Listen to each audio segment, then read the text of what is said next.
By the late 1870s, the pace of immigration to America, curtailed during the Civil War era, had begun to accelerate again. Immigrants from Southern and Eastern Europe, as well as Ireland, flocked to the United States, and Chicago became one of their favorite destinations.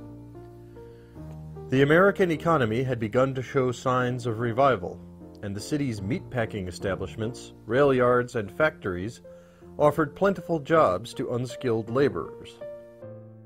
The end of the 1870s depressed economic conditions allowed labor unions to gain strength again and become a major force in Chicago politics.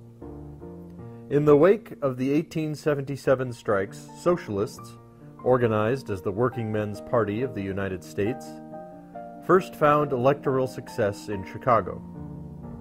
Like the mainstream American political parties, the socialist organization provided its members with a full slate of social and cultural activities, including parades, picnics, and rallies.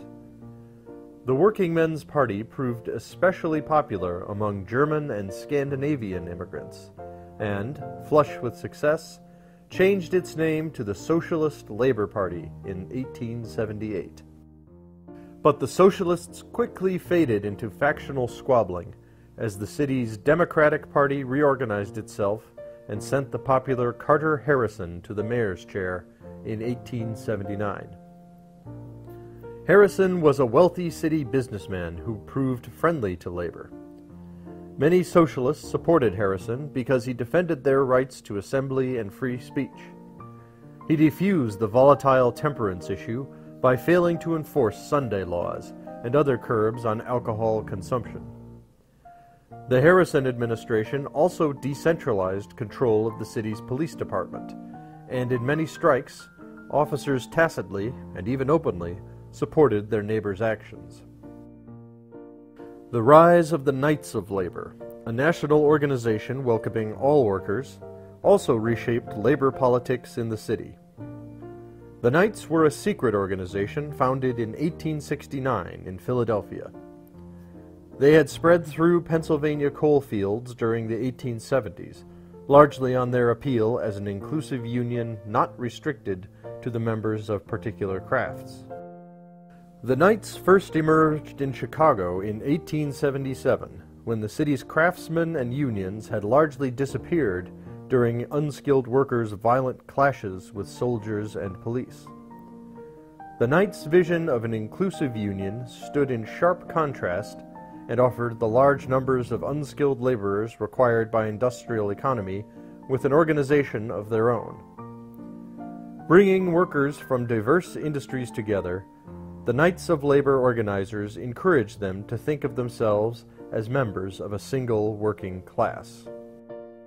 In Chicago, the Knights led workers to take up nonviolent boycotts as a means to achieve their goals in public life. The boycott had begun in Ireland, and the Knights' Irish-American leaders adapted it to American conditions. In 1881, labor leaders organized a boycott of a West Side streetcar line after its leaders rejected workers' requests for a pay increase. The public, fed up with the streetcar line's inefficient service, supported the strikers and forced the company to grant the workers' demands. The Knights of Labor stepped into the vacuum caused by the decline of the Socialist Labor Party, using the boycott to bring large community support to striking workers. These methods promised workers a way to compel their employers to negotiate without violence, bloodshed, or wide public condemnation. Like the Socialists, the Knights provided workers with social and cultural activities, and also maintained a city labor bureau matching workers to available jobs. A flood of new members strained the Knights' internal organization and leadership, and compromised their effectiveness, however. As the new members agitated for higher wages, the Knights often failed to deliver their promised benefits. Nonetheless, by 1882, Chicago employers had identified the Knights as a formidable adversary and began a stiff opposition to the new boycotts.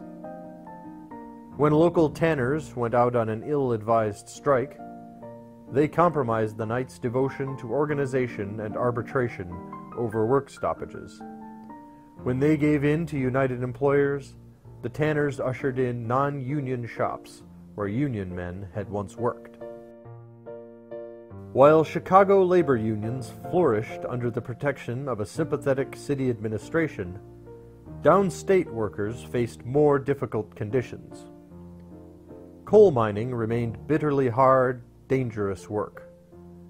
In 1883, the state militia broke a miners' strike in Collinsville.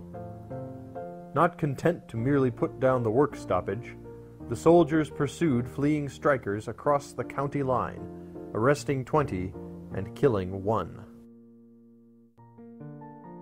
In 1879, Frances Willard of Evanston became the president of the National Women's Christian Temperance Union. She often worked for the organization without pay, relying upon money earned as a lecturer to support herself. The issue of prohibition, or banning the sale and consumption of alcoholic beverages, often divided native-born reformers from immigrant groups. In the 1880s, it spilled beyond the realm of voluntary associations and individuals' moral reform and into electoral politics. In 1882, moralist reformers in Illinois nominated the first of 4 Prohibition Party slates for state offices.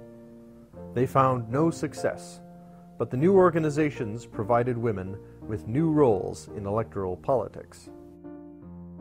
In the 1880s, new women's clubs organized among the wives of the prosperous middle class. Many devoted themselves to the causes of social reform and charity. Many female reformers found that, while they could not vote, their status as wives and mothers provided them with political capital valuable in the fight to provide better conditions for women and children. In Illinois, the Chicago Women's Club became a leader in this movement, devoting special attention to the cause of preventing youthful offenders from becoming lifetime criminals. Club women began to demand and receive seats on the boards governing important state and private institutions for children and families. Many also turned to the task of converting immigrant families to Protestantism and middle-class American ideals of family life. In 1880, downstate Illinois became the home of the first black priest in America when Augustine Tolton was ordained in Rome. The child of Missouri slaves, Tolton began his career by serving an all-black parish in Quincy, but faced powerful opposition from whites there and moved on to a Chicago parish. In 1881, the entrepreneur Charles T. Yerkes left Philadelphia for Chicago. Sensing a business opportunity, he turned his attention to integrating Chicago's many streetcar companies into a single system. Using all manner of political techniques, including bribery and blackmail, Yerkes received favorable franchises from the city government and built a transportation empire in the final decades of the 19th century. Yerkes's transportation empire was just a part of the new city that emerged from the ruins of the Chicago fire. Architects made the city the site of new innovations in design and construction. In 1882, the Montauk Building, the nation's first skyscraper at 10 stories, rose in Chicago. The new structures represented considerable challenge in Chicago's marshy terrain. In response, innovative architects used skeletons of iron beams to support the weight created by their great height. These frames sat upon concrete piers sunk into a bedrock base, known as Chicago caissons. Louis Sullivan became the leader of the new Chicago School of Architects. His career culminated with the design of 2 Chicago landmarks, the celebrated Auditorium Theater, completed in 1889, and the Chicago Stock Exchange Building, completed in 1893. In addition, Sullivan designed significant structures in St. Louis and Buffalo. Despite his dictum that form follows function, Sullivan in fact integrated delicate ornamentation into his larger designs and inspired several generations of architects, including his protege, Frank Lloyd Wright.